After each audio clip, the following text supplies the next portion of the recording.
Et si l'ONU envoyait ses soldats au Liban pour désarmer le Hezbollah de force? L'idée peut sembler radicale, pourtant elle circule aujourd'hui dans les couloirs diplomatiques. Et elle a un nom, le chapitre 7. Le chapitre 7 de la Charte des Nations Unies, c'est en quelque sorte l'arme ultime de la communauté internationale.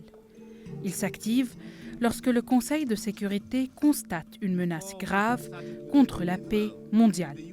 Et une fois activé, il ouvre la porte à deux types d'actions. D'abord, la pression, sanctions économiques, embargo, isolement diplomatique. Si cela ne suffit pas, vient l'étape suivante, la plus redoutée, l'usage de la force militaire. Troupes au sol, frappe aérienne, blocus naval, c'est le seul cadre légal qui autorise l'ONU à intervenir militairement dans un pays souverain.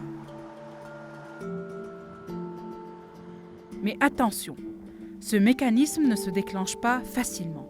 Il faut l'unanimité des grandes puissances au Conseil de sécurité.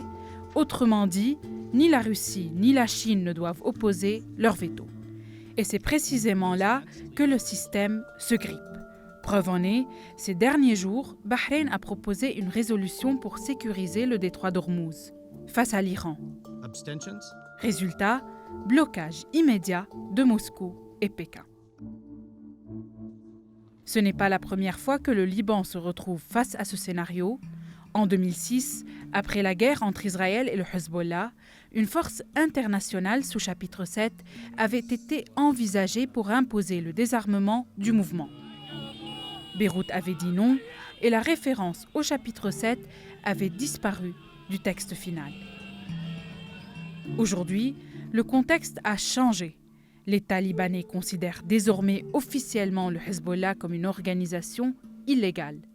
La pression internationale s'intensifie et certains scénarios évoquent ouvertement un recours au chapitre 7 pour imposer une solution.